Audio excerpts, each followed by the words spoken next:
मिलावटी खाद बेचने का आरोप लगाते हुए भारतीय जनता पार्टी के किसान मोर्चा ने राजगंज के बेलाकोवा स्थित किसान मंडी के सह कृषि अधिकारी कार्यालय के समक्ष प्रदर्शन किया है।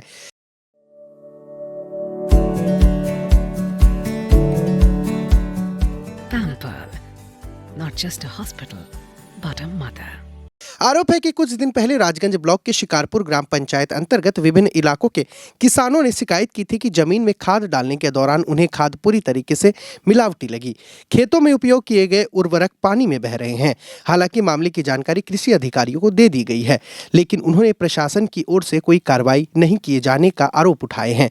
ऐसे में आज भाजपा किसान मोर्चा ने विरोध प्रदर्शन किया है। इस संबंध में किसान मोर्चा जलपाईगुड़ी जिला अध्यक्ष नकुल दास ने कहा कि গত কয়েকদিন আগে বাজার থেকে পরশের 10-26-26 সার কৃষকেরা জমিতে দিয়েছে, আমি নিজেও দিয়েছি। সেই সার জমিতে দেওয়ার পর 10-15-20 মিনিট আধা ঘন্টা পর সম্পূর্ণ সার ভাইসে ওঠে। তার মানে কি সারটার মধ্যে কোনো ভেজাল রয়েছে? এই নিয়ে এডিওকে কমপ্লেন দেওয়া হয়েছে। তারা কি ব্যবস্থা নিচ্ছে আমি জানি না। কৃষকরা এইভাবে ভেজাল সার যদি জমিতে দিতে থাকে কৃষকের অবস্থা কোথায় যাবে? আপনারা দেখেছেন মুখ্যমন্ত্রী তিনি বলেছে কৃষক বন্ধু দেওয়া হচ্ছে, এদিকে কৃষক বন্ধু দেওয়ার নাম করে কৃষকদের কাছে ভেজাল সার পাঠিয়ে তাদের ভাতে মারার চেষ্টা করছে। এই সার এই দোকানে যাদেরকে দিয়েছে দোকানদার হয়তো নিজেও জানে না তার কাছে কি কোন সারটা এসেছে। প্রকৃতভাবে একদম কৃষকদের সরজমিনে মারার চিন্তা করেছে এই সরকার। আমি নিজে জমিতে দিয়েছি, আমি আজ অবধি দেখিনি জমিতে সার দেওয়ার পর সেই সার জমিতে ভেসে ওঠে।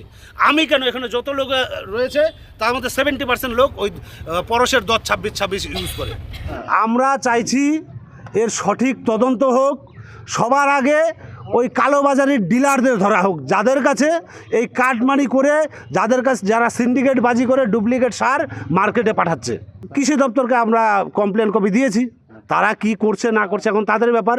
আমার দীর্ঘ বিশ্বাস যে তৃণমূলের চাপে যেই সার তারা পরীক্ষা করার জন্য নিয়ে গেছে, তৃণমূলের নেতা ক্যাডারদের চাপে সেই সার যদি ভেজালও থাকে সেই সারের তারা অরিজিনাল রিপোর্ট বের করে বলবে সারের মধ্যে কোনো ডুপ্লিকেট নাই। কারণ এই সারের থেকে তৃণমূলের নেতা ভাইস্তা এমনকি দিদিমণি পর্যন্তও টাকা পৌঁছায়। বিশাল বড় ক্ষতি।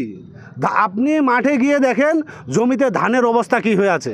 আজকে 15 দিন 20 দিন 22 দিন হচ্ছে জমিতে সার দিয়ে আছে, সেই ধানের কোনো গ্রোথ নেই। চা বাগানগুলো দেখেন 10-26-26 পরশের দেওয়ার পরে যেরকম চা গাছ আজকে 45 দিন হয়ে গেছে, অনেকে চা গাছের তার পাতা কাটছে, তার কাছে কুশি নেই, গাছে ফলন নেই, গাছে পাতা নেই।